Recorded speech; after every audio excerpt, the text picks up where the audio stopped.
लोकसभा चुनाव से पहले पंजाब में एक बड़ी हलचल। हमारे साथ इस वक्त है राजकुमार छब्बेवाल, एक बड़ा कांग्रेसी चेहरा, लेकिन आज वह आम आदमी पार्टी में अपना सफर तय करेंगे। सर, लोकसभा चुनाव से पहले है तो जाहिर सी बात है होशियारपुर में आपका नाम, आपका टिकट क्या तय माना जाए? देखो, जो मैंने आज आम आदमी पार्टी, सबसे पहले तो ये बताना चाहूंगा कि जो मैंने ज्वाइनिंग की है उसका सबसे बड़ा कारण ये है कि पार्टी के जो अच्छे काम हैं उनकी वजह से मैंने पार्टी को ज्वाइन किया है।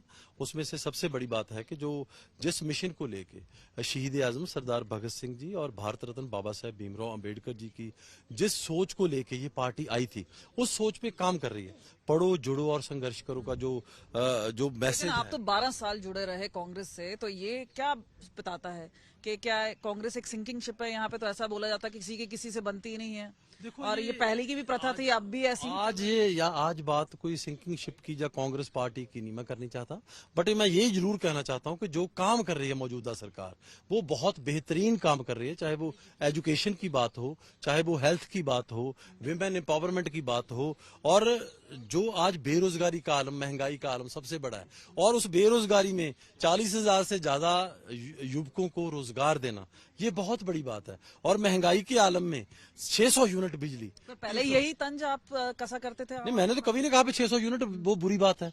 लोग तो पीपल आर फीलिंग रिलीव्ड, वो तो अपने आप को, और 600 यूनिट भी सब लोगों को देना, पंजाब के हर वर्ग को देना, ये उससे भी बड़ी सोच का प्रतीक है। और इससे भी ज्यादा जिक्र अगर मैं आपको कहूं कि जो लॉ ऑफिसर्स एजी ऑफिस में, वो सबसे पहले, क्योंकि ऑपोजिशन का काम होता है इशू रेज करना, चाहे वो किसी तरीके से भी रेज करे। ये भी तो बोला जाता है ये पॉलिटिक्स ऑफ अपॉर्चुनिज्म है। आप एक पार्टी छोड़ रहे हैं उसी टाइम पर, उसी राय आप इस्तीफा भी दे रहे हैं। फिर ऐसा नहीं, जब when you are in that position, तो आपको ऑपोजिशन का रोल प्ले करना है, तो करना है।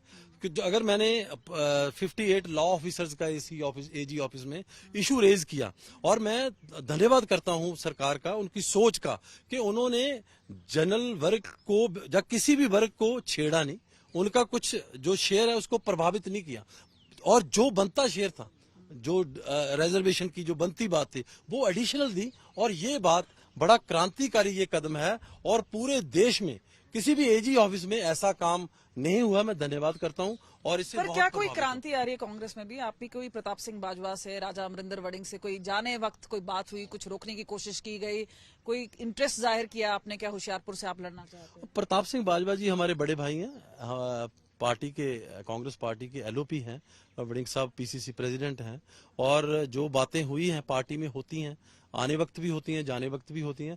तो I would not like to share all those things with you. अच्छा, सोम प्रकाश जी होशियारपुर से हैं, और वो सीट जो है वो बीजेपी की एक पक्की सीट मानी जाती है। कितना बड़ा आपको लगता है एक चुनौती है, चैलेंज है? देखो, इलेक्शन पॉलिटिक्स, इलेक्शन करना, इलेक्शन लड़ना, ये एक चुनौती है। जिंदगी ही एक चुनौती है। सो चुनौती से डरना नहीं, चुनौती से लड़ना होता है। चुनौती कोई भी आए, कोई भी लड़े, और हमारा मिशन तो एक ही रहेगा कि होशियारपुर लोकसभा इलेक्शंस आ रहे हैं तो जितवाना, जीतना। कितनी सीटें कांग्रेस को देते हैं और कितनी बीजेपी, कितनी आम आदमी? देखो, सीटों का तय करना वो भगवंत मान जी का जो उन्होंने बोला है कि 13-0, तो हम जो उनका मिशन है 13-0, उनको अकम्प्लिश करने की पूरी कोशिश करेंगे। हमसे बात करने के लिए बहुत बहुत शुक्रिया। कैमरा पर्सन चांदीराम के साथ कमलजीत संधू, चंडीगढ़।